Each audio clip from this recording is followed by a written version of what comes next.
سلامتنا أبزلكم يبزحكم كبرات فتوات تخطات الزيانات تقرأي هنا يزن يسعزت أخبنا محدش معبرتات وانا وزيانات قريبنا لكم ولنا نمكت لكم خبرنا عندهم سبسكرايب لايك شير نعقبركم صعبنا وانا وزيانات محدش معبرتات ببوانو أبزلكم وكبزحكم يوم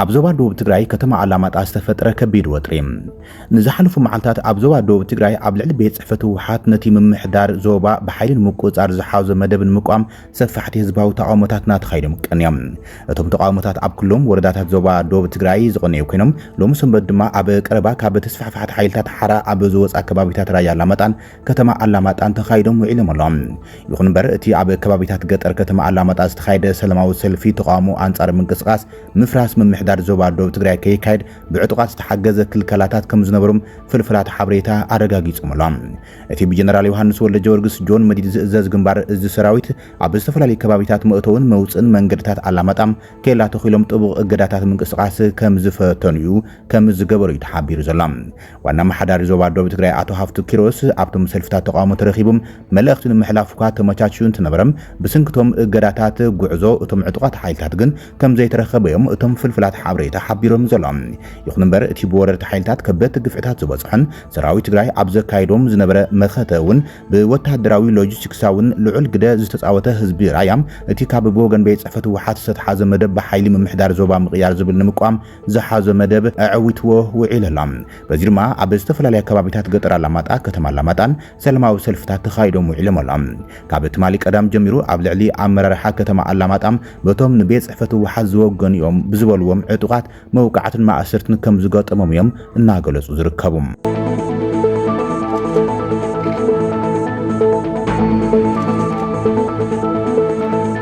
وديد شعبيا أبلعي تقارو فشيلالام بمنግስቲ ኤርትራ ኣብ ቀረባ ተፈቲሖም ተባሂሎም ትግራይ ኣትዮም ዝተባሃሉ ተጋሩ ኣብ ኤርትራ ንብዙሓት ዓመታት ዝነበሩን ንብረት ዝወነኑን ዝወለዱን ዝዘመድን ከም ዝነበሩም ብሻዕብያ ተገዲዶም ዝተባረሩ መሰኻኽር በዓሎም ገሊጾም ኣለው። መንግስቲ ኤርትራ 78 እስራት ተጋሩ ፈቲሖም ብሸነኽ ዓዱ ኻላራማ ናብ ትግራይ ከም ሰደደም ፖሊስ ዞባ ማእከል ትግራይ መረጋገጽ ይበሎም። ኣዛዚ ፖሊስ ዞባ ማእከል ትግራይ ኮማንደር ጸጋይ ኣስፋሃም ንቢቢሲ ኣብ ዝሃበ ቃል እቶም ሰባት ዳርጋ ኩሎም ኣብ ኤርትራ ተወሊዶም ዝዓበዩን ትሕቲ 45 ዝዕድሚኦም ዝኾኑን የሚሉም እቶም ሰባት ገሊኦም ኤርትራውያን ተዋሲቦም ዝተዛመዱም ጥሪትን ንብረትን ዘፍረዮም ኢሎም እቶም ዝነውሑ ዝተኣሰሩ 4 ዓመትን 5 ወርሕን ዝተኣሰሩ ምዃኖም ዝገለጸ እቲ ኮማንደር 272 እስራት ከም ዝነበሩን ዝተረፉ ከም ዘለዎም ከም ዝገለጹልን ሓቢሮሎም ንኹነታት ማእሰርቶም ኣመልኪቱ ድማ ገሊኦም ብስልኪ ተጸዊዕና ናብ ቀበሌ መጺናም ገሊኦም ከዓ ትጥርጠሩ ኢኹም እንድሕነትኩም ሓደጋ ከይበጽሐኩም ተባሂልናም ሸዓም ዝተኣሰርና ዝሓተትና ሰብ የለን ከም ዝበሉ ገሊጾሎም እቶም ተጋሩ ኣብ ዓዲ ኣበይቶን ማይስርዋን ኣብ ክልተ ቦታ ተኣሲሮም ድሕሪ ምጽናሕ ድሓር ናብ ሓደ ቦታ ተወሲዶም ከም ዝተኣሰሩም ንፖሊስ ካብ ዝሃብዎም ረዳእታ ክፍለጥ ተኻይሎም ቀጺሉ ናብዚኹም ኣይበለናን ጽዒን ወሲድና ከም ዝበሉን ሓቢሮሎም ኣብዚ ግዜ እዚ ኣብራማ ከም ዝርከቡን ብመስርሕ ናብ ስድሮኦም ክኸዱ ከም ዝግበርን ኮማንደር ጸጋይ ኣፍሊጦሎም ሰለስተ ሰባት ግን ኣብ ኤርትራ ቤትን ንብረትን ስለ ዘለና ምስ መንግስቲ ኤርትራ ተዘራሪብኩም ተመሊስና ክንኸይድ ኣፍቅዱልና ከም ዝበልዎም እቲ ኣዛዚ ፖሊስ ማእከል ትግራይ ገሊጾሎም መንግስቲ ኤርትራ ኣብ ዝተፈላለዩ ዓመታት ብርክት ዝበሉ ተጋሩም ካብ ዝተፈላለዩ ከባቢታት ጨውዩ ብምውሳድ ዳሃይም ከጥፍ ይገብር ምንባሮም ብወገን ትግራይ በተረጋጋሚ ይኽሰስ እዮም እቶም ትማል ተፈቲሖም ክሳብ ረዋ መረብ ዝተፋነው ሰባት ግን ዕጥቋት ዘይነበሩን ሲቪላውያን ምዃኖም ኮማንደር ጸጋይ ንቢቢሲ መረጋጊጽ ሂቦሎም ካብ መንጎቶም ትማሊ ናብ ቤት ትግራይ ዝኣተው 78 ዜጋታት እተን 6 ደቂ ኣንስትዮን መንግስቲ ኤርትራ ዝወሰዶ ስጉምቲ ምስ መራሕቲ ትግራይ ብዘይ ምዝራብ በይናዊ ተበግሶ ምዃኑ እውን ተነጺሮሎም ኣብ እዋን ኩናት ትግራይ ናብ ኤርትራ ተጨውዮም ዝተወሰዱን ገና በኣማይት ዝግመቱ ሃለዋቶም ዘይፍለጥ ሰባት ከም ዘሎም ቅድም ክብል ቢቢሲ ካብ ኣባላት ስድራን ካብ ገለ ዘምለጡን ሓቲቱ ጸብጻብ ሰሪሖም ምንባሩ ኣዘኻኺሮሎም ኣብ ዝተፈላለዩ ሃገራት ዝርከቡ ኤርትራውያን ኣብ ትግራይ ዝሰገሩ ኣባላት ስድሮም ብፍላይ ኣብ ግዘት ኩናት ዳሃዮም ዝጠፍኡ ክሳብ ዝሎሚ ዝሓቶም ወይ ድማ ዝተፈለጠ ነገር የለን መንግስቲ ኤርትራ ብዛዕባ እቶም ተኣሲሮም ዝጸንሑ ኮነ ሓቅነት ናይቶም ተጨውዮም ዝበሃሉ ሰባት ክሳብ ሕዚ ዝሃባ ሓበሬታ የለን ይብል እትጸብጻብ ቢቢሲ ኣብዚ ዋነቲ ብዶክተር ደብረጽዮን ገብረ ሚካኤል ዝምራሕ ጉጅለ ህወሓት ምስ ሻዕብያ ጽምዶ ብዝብል ኣሰላልፎም ብሓደ ከም ዝኾነ ደገፍቶም ዝኾኑ አክቲቪስታት ይገልጽዮም ዘሎም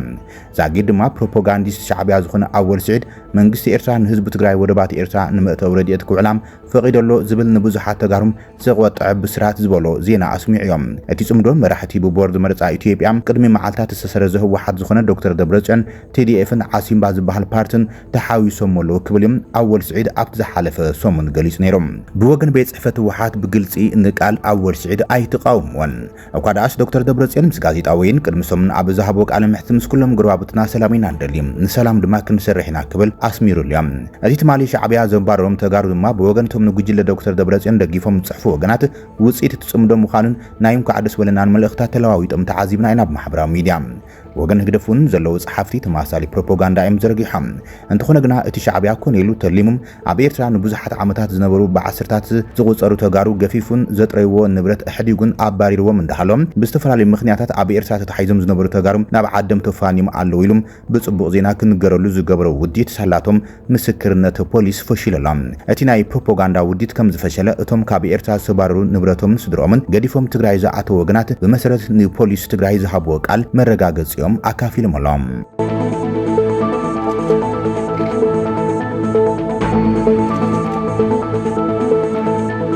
ክፍሊ ዲፕሎማሲ ትግራይን ሱዳን ተጣይሸሎም ኣብ ሃገር ሱዳን ርክባት ትግራይን ሱዳን ንምጥንኻር ዘኽእል ክፍሊ ዲፕሎማሲ ሎም መዓልቲ ከም ዝተጣይሸ ካብ ሱዳን ዝወጽእ ዜና መላኺቶም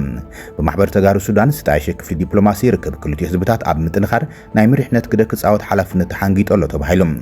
ዘመናት ጸንሐ ርክብ ክልቲኡ ህዝብታት ንምጥንኻርን ረዚን ሓላፍነት ከም ዝተሃቦም ኣብ ወንበር ማሕበር ተጋሩ ሱዳን ኣቶ ነጋሲ ተስፋይ ኣብቲ መጣይሽ መድረኽ መምርሒ ኣውሪዶም ግዝያውን ዘላቕን ረብሓ ተጋሩ ንምርግጋጽ ዝተሃቦም ሓላፍነት ፋይነት ከም ዝፍጽም ድማ ኣባላት እቲ ዲፕሎማሲ ኮሚቴ ኣብቲ መድረኽ ቃል ኣትዮምሎም ካብሎም መዓልቲ ኣትሒዙ ድማ ብዕሊ ናብ ተግባር ዝኣቱም እዚ ዲፕሎማሲያዊ ኮሚቴ ነበርቲ ሱዳን ዝኾነ ጽዕንቶ ፈጠርቲ ተጋሩም ዝሓቆፈ ኮሚቴ ተባሂሎም ርክብ ትግራይን ሱዳን ንምጥንኻር ዘኽእሉ ዝተፈላለዩ ስሩዕ ርክባት ብዘይ ኮሚቴ ቢሎም ብተኸታታሊ ክሳለጡ ይክብል ጋዜጠኛ መድሃኒ ግደይ ካብ ሱዳን ገሊጾሎም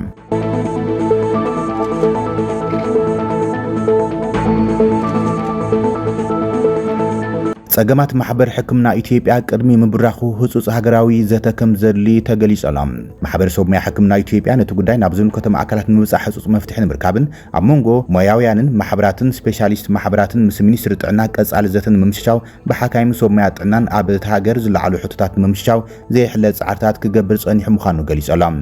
እቲ ማሕበር ዝምልከቶ ኣካል ነዞም ዝስዕቡ ጉዳያት ብምባል ድማ ትኹረት ክገብር ጻውዒት ተቕሪቦም ንሕና ከም ማሕበር ሕክምና ኢትዮጵያ መጠን ብሓካይምና ዝለዓሉ ሕቶታት ከም ትሕደሞዝ ጥቕሚ ድሕነት ስራሕ ቦታ ተቐቢልና ነቲ ጉዳይ ናብ ዝምልከቶም መዳርክቲ ኣካላት ክንቕርቦን ክንሰርሕን ካብ ጸናሕና ነዊሕ እዋን ኮይነሎ ኢሎም ይኹን እምበር ኣብዚ ሕዚ እዋን ዕቱብነት እቲ ጉዳይ ናወሰኺ ብምኻዱ ብዝምልከቶ ኣካል ቁልጡፍ መፍትሒ ክገብሩ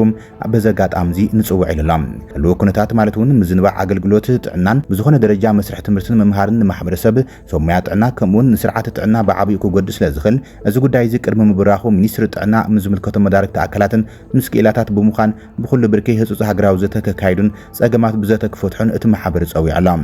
ምስሉ ኩነታት ብዝዛመደ ኣብ ዝተፈላለዩ ቦታታት ሓካይምን ሰብሞያ ጥዕናን ተኣሲሮም ከም ዘለው ድማ ገሊጾሎም ስለዚ ዝምልከቶም ኣካላት ኣብዚ መዳይ ኣድላይ ሓገዝ ክገብሩ ንላቦ ዝበለት ማሕበር እቶም ሰብሞያ ካብ ቤት ማእሰርቲ ተፈቲሖም ናብ ስርሖም ተመሊሶም ንሕብረተሰብ ኣገልግሎት ክህቡም እንተዝፍቀደሎም እውን ዝሓሸ ምዃኑ ኢሎም ማሕበር ኮሚቴ ቅድሚ ሕዚ ዝገበረቶ ጸገማት ንምፍታሕን መፍትሒ ንምሃብን ምስ ሚኒስትሪ ጥዕና መዳርክቲ ኣካላትን ሓቢሩ ንምስራሕ ምትሕባርን ምጥንኻርን ከምኡውን ኣካል ትምፍትሕ ንምዃን ድልውን ከም ዝኾነ እዮም ገሊጾም ዘሎም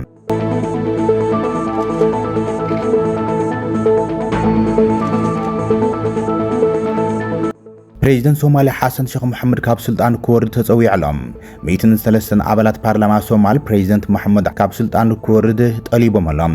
እዞም ኣባላት ባይቶን ፕሬዚደንት ሐሰን ሼክ መሐመድ ጥሕሰት ቅዋም ስልጣን ብዘይግቡእ ምጥቃምን ሃገር ብግቡእ ዘይምምሕዳርን ብምጥቃስ በወለንተኖም ካብ ስልጣንም ክወርዱ ሓቲቶም ከም ዘሎም ሂራን ኒውስ ጸብጺባላ እቶም ኣባላት ባይቶን እዚ ሕቶ ቅድሚ ምልዓሎም ፕሬዚደንት ነበር ሸሪፍ ሼክ መሐመድን ዓብዱላሂ ፎርማጆን ዝርከቦም ላዕለዎት ፖለቲከኛት እውን ተማሳሊ ሕቶ ከም ዘልዓሉ ኣብሪሆሎም ፕሬዚደንት ፕሬዚደንት መሐመድ ሐሰን ሼኽ ግን ነዚ ሕቶ ክሳብ ሕዚ መብርሂ ወይ መልሲ ይሃብሉን ዘሎም እዚ ከምዚ ኢሎም ከሎ ድማ ሎም መዓልቲ ኣብ ርእሰ ከተማ ሶማልያ መቃዲሾም ኣዝዩ መሕዘኒ መጥቃዕቲ ሽበራ ተፈጺሞሎም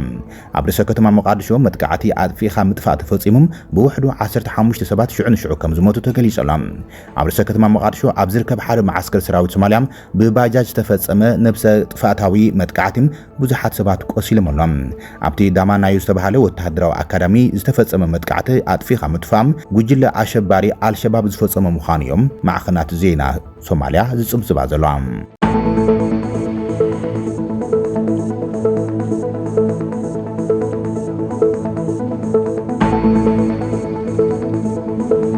ክቡራትን ፍትዋትን ተኸታተልቲ ዜናታት ትግራይ ሆራይዘን ንይስዓት ዝተኣኻኸብናይ መሓደሽቲ ምዕባለታትን እዋናዊ ዜናታትን ዛዚምና ዝሰናይ ምክትታልኩም ነመስግን ሰላም